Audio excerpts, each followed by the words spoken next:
आगा सिराज दुरानी साहब के इन अल्फाज की सख्त अल्फाज में मज़म्मत करता हूँ, जो अल्फाज उन्होंने इस्तेमाल किए हैं सूबे सिंध के लोगों के लिए, कि जो मेरे सुनने में आया उन्होंने कहा है कि गुनाहों की सज़ा है। ये गुनाह आप लोगों के हैं, ये करतूत आप लोगों के हैं। अगर आज सुबह सिंध मेरा डूबा हुआ है बारिश के पानी में, उसके ज़िम्मेदार आप हैं। भुट्टो साहब के दौर से लेके आज तक आपके अंदाज़न 26 साल सूबे सिंध के इक़्तिदार के अंदर हो गए हैं। आपने क्यों नहीं सूबे सिंध के अंदर आपने जो हैं वो छोटे डैम बनाए, आपने रिजर्वायर्स क्यों नहीं बनाए, आपने सूबे सिंध को ठीक करने की कोशिश क्यों नहीं करी, आपने क्यों नहीं सड़कों की तामीर के साथ साथ उसके एतराफ़ के अंदर आपने स्टॉर्म ड्रेन्स बनाए, आपने बरसाती नाले क्यों नहीं बनाए। आज अगर सूबे सिंध के अंदर जो हैं सैलाबी सूरत हाल है तो उसका ज़िम्मेदार कौन है। पूरी दुनिया के अंदर इस तरह नहीं होता है। पूरी दुनिया में बारिश होती है, अल्लाह की रहमत होती है, लोग उसे एंजॉय करते हैं। एक दो दिन के लिए तकलीफ़ ज़रूर हो सकती है, लेकिन ये नहीं हो सकता कि सूबे के वज़ीर आला जो वो भिख मांगने निकला कि मुझे टेंट दो। तुम्हारी तैयारी क्या है। पाकिस्तान पीपल्स पार्टी जो है वो डर गई है, क्योंकि MQM जो वो डर गई है, क्योंकि MQM जो वो खौफज़दा है। MQM बहुत अच्छे तरीके से जानती है कि उसका सियासी मुस्तकबिल जो है वो वैसे ही NA 245 के रिज़ल्ट के बाद जो है वो उनका जो है अंधेरे में जो है वो डूब चुका था। और अब हम इस बात को बहुत अच्छे तरीके से जानते थे कि इलेक्शन कमीशन ने जो है ख़ास तौर पे MQM ने ये फ़ैसला करना था। अब मैं ये सवाल करना चाहता हूँ कि कराची शहर के अंदर जो तबाही आई हुई है, कराची शहर की जो सड़कें टूट फूट का शिकार हैं पिछले 15 साल से, कराची शहर के अंदर वाटर बोर्ड सीवेज का जो निज़ाम है वो तबाहाली का शिकार है, कराची के अंदर जो टैंकर माफिया का राज है, कराची के अंदर एक बेशर्मी का हाल है। मैं आपसे कहूँगा पाकिस्तान पीपल्स पार्टी की नालायकी की वजह से। उसको कौन ठीक करेगा, कौन जिम्मेदार है, कौन अब कराची के मसाइल हल करेगा।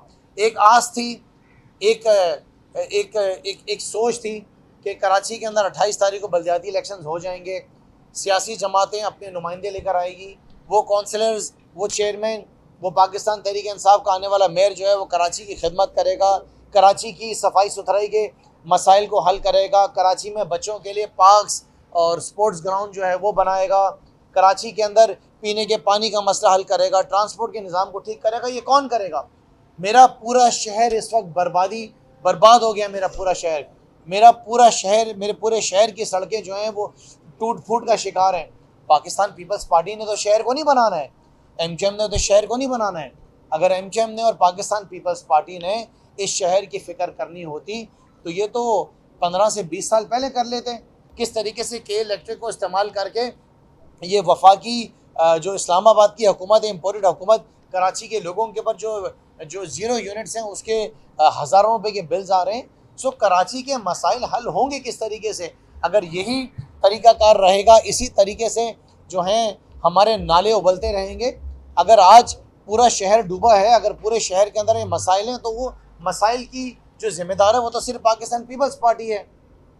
पाकिस्तान पीपल्स पार्टी अच्छे तरीके से इस बात को जानती थी, MQM अच्छे तरीके से इस बात को समझ गई थी कि अगर 28 तारीख को कराची के अंदर बल्दियाती इलेक्शंस हो गया तो पाकिस्तान तहरीक इंसाफ का मेयर कराची के अंदर आ जाएगा, पाकिस्तान तहरीक इंसाफ का कराची के अंदर मेयर आ जाएगा, तो जो जितने मसाइल हैं वो उसको हल करेगा, लोगों की खिदमत करेगा।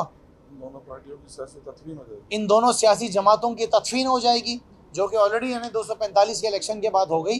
तो चीफ जस्टिस साहब से मेरी गुजारिश है कि चीफ जस्टिस साहब इसका नोटिस लें। मुराद अली शाह की वजह से, इस पाकिस्तान पीपल्स पार्टी की हुकूमत की वजह से आज दुनिया में जितने भी सर्वेस किए जाते हैं शहरों के, उसके अंदर जो है सूबे सिंध के जो शहर हैं वो सबसे नीचे आते हैं, चाहे वो पीने के पानी के सिलसिले में हो, चाहे वो तालीम के सिलसिले में हो, चाहे वो सेहत के सिलसिले में हो। हर निज़ाम पाकिस्तान पीपल्स पार्टी ने सूबे सिंध के अंदर तबाह कर दिया है। और अगर आप ज़िंदगियाँ इनके MNAs की देखेंगे, इनके लिविंग स्टैंडर्ड्स इनके मिनिस्टर्स के देखेंगे, इनके MNAs के देखेंगे, वो बेहतर से बेहतर होते जा रहे हैं। हम जानना चाहते हैं कि हुकूमत सिंध के जो मिनिस्टर्स हैं, जो MNAs MPs हैं, वो करोड़ोंपति से अरबपति कैसे बन गए हैं। हम जानना चाहते हैं कि इनकी क़यादत की पूरी दुनिया के अंदर इन्होंने जो है अपने मेंशंस कैसे ले लिए हैं, इतनी जायदादें इनकी बढ़ती कैसे जा रही हैं। सूबे सिंध में लोग तो पीछे से पीछे जाते जा रहे हैं।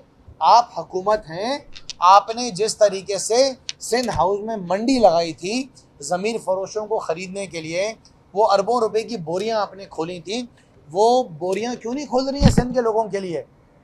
वो पैसा अब क्यों नहीं आप खर्च कर रहे हैं सुबह सिंध के लिए, टेंट्स खरीदने के लिए, राशन खरीदने के लिए? हम ये भी जानना चाहते हैं कि पिछले दिनों 2 अरब रुपए रिलीज़ किए गए कराची शहर की सड़कों को मुरम्मत करने के लिए, वो पैसा कहाँ खर्च हुआ?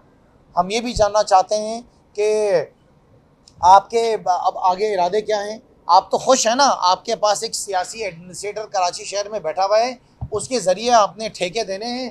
ठेके किसके पास जाने हैं, ठेके कहाँ जाने हैं, कैसे इस शहर को ठीक किया जाएगा? पाकिस्तान पीपल्स पार्टी की जब तक मौजूदगी, हम समझते हैं कि कराची शहर नहीं बल्कि सूबा सिंध जो है पूरा तबाही की तरफ जाता रहेगा।